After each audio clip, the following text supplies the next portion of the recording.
For one of my final papers, I wrote an essay I titled The Death of Dying and the Body Enamored. It covers Emily Dickinson's complex fascination and relationship with death. Emily Dickinson gives a space for the transition between after death and the rotting of the corpse. This space allows for awareness and grieving and perception, giving the dead an opportunity to speak, to reminisce. Oftentimes, she places the narrator or reader behind the dead brain, sinking into the drooping skin, writing, "I wondered which would miss me," pondering if their father would multiply the plates. I focused mainly on Fascicle 16, a collection of short stories, and her prose is quite magnificent. Death has always been really strange to me. It's something that fascinates me, but the thought of it leaves me with this hard and heavy stone that sits at the bottom of my stomach, and yet I think of it so often and so deeply every time I pass roadkill. It's something that is so distant and yet so close. It is the end-all be-all, for this body, at least.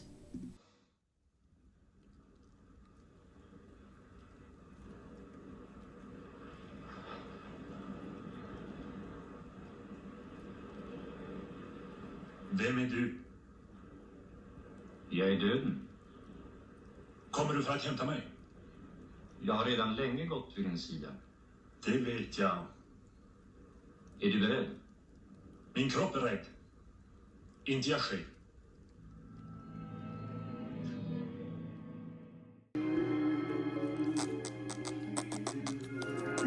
We are making gingerbread houses! Who needs a welder? Call Haley. So beautiful. So Talented. My hand is so like. This one looks like a fucking Lego. I can't get a good angle. Wow. Wow.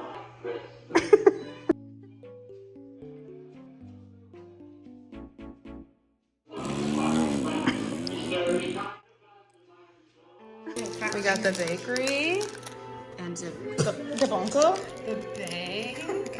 Yeah. And some pickle juice. Not suspicious at all. No, it's slanted. No, it's slanted. It's just no, it's slanted. It's cool. No. God, please, no! No! Somebody robbed a bank. It's me. I'm over it. El banco.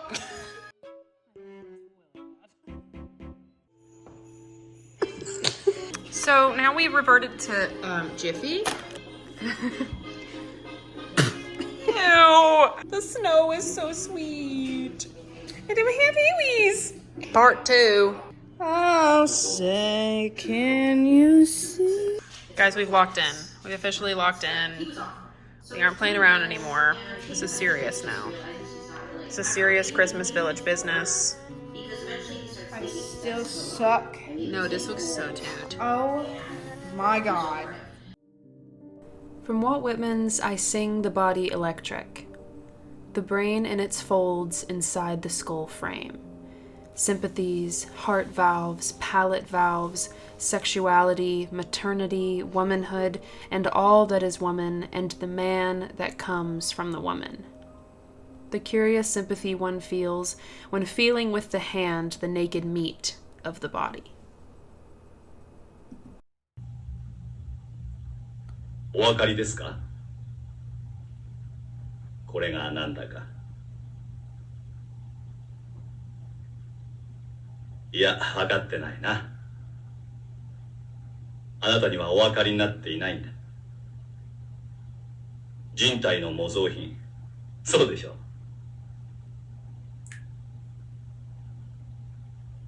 しかしあいにくこれは指じゃない。指の形をした劣等感にしか過ぎないんです。I've always been weird about bodies. Well, I guess not always. For a few years now. It used to be worse. Sometimes it's worse. Used to, I could hold my hands out and open in front of me and completely separate from my physical being just by looking at them. It would kind of send me into this almost VR visual experience. I know now that that's derealization. But there was this 9-month-long period when I was just stuck like that. It was excruciating. The worst mental space I've ever existed in. Nothing felt real. Nothing moved me. Everything was disconnected. I've gotten a much better hang on it recently.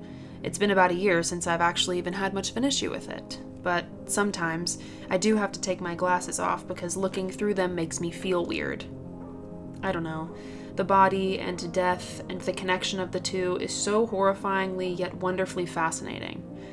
It's something I can really only talk about for a bit before my brain begins to remember that it's a brain and slowly slips on its VR headset again.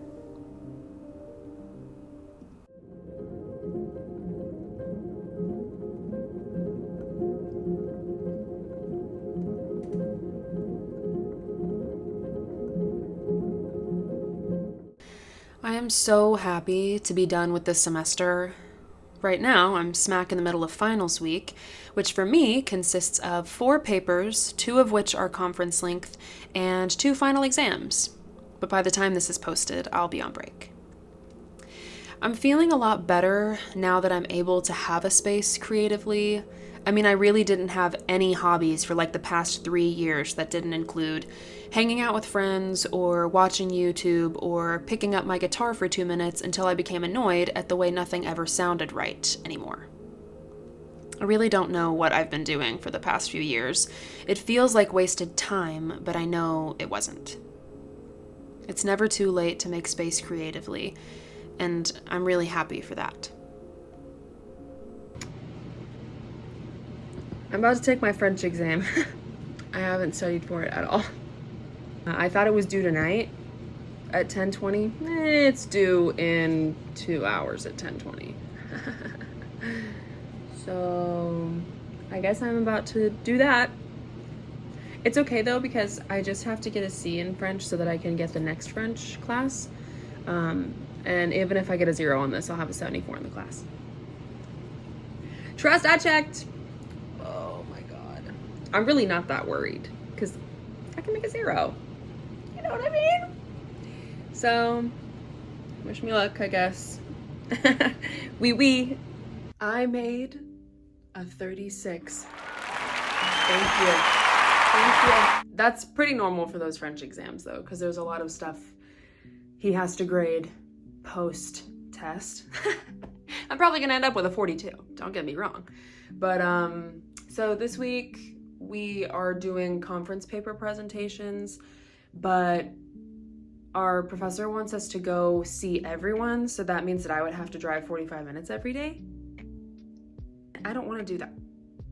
That's just a lot of driving and a lot of gas. And I'm already gonna be late anyways, and one of my friend's presentations is the first in the class, so I'd be missing hers anyways, and then Liz's is at the end of the period. So I'm gonna try to Zoom in, see if my professor will let me do that, so I can at least watch them and support my girls. I'm gonna make some breakfast, get ready, probably do a Zoom into my class, and then I'll probably just go to a coffee shop and try and crank out some work because I have not even started my conference paper. I present on Thursday. And I have another essay that's also due this week and a final exam. That's my plans for the day. Stay tuned.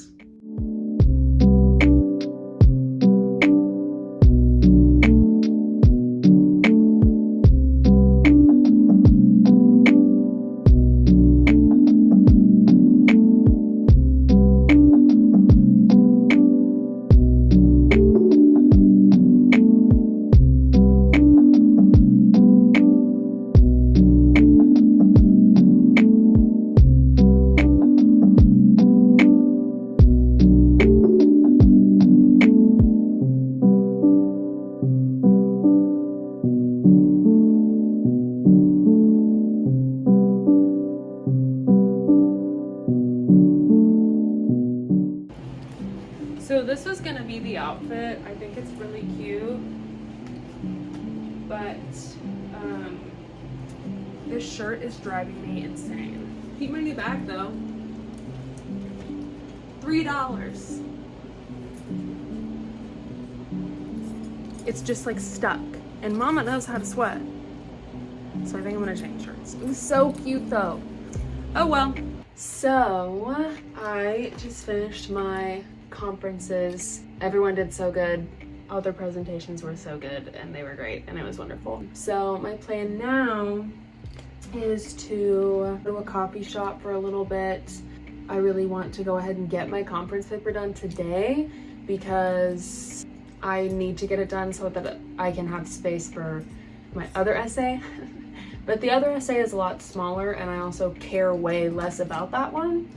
So we're gonna do this one first because I really value what I'm writing about and I wanna make sure that it's good. Updated fit is just this little white dad sweater, my black skirt, my tights, and my black boots. We're gonna go do that. Yeah. I'll see you guys later. She is pissed. What? Oh my god. Come here, Mama. Hi. Hi, babe.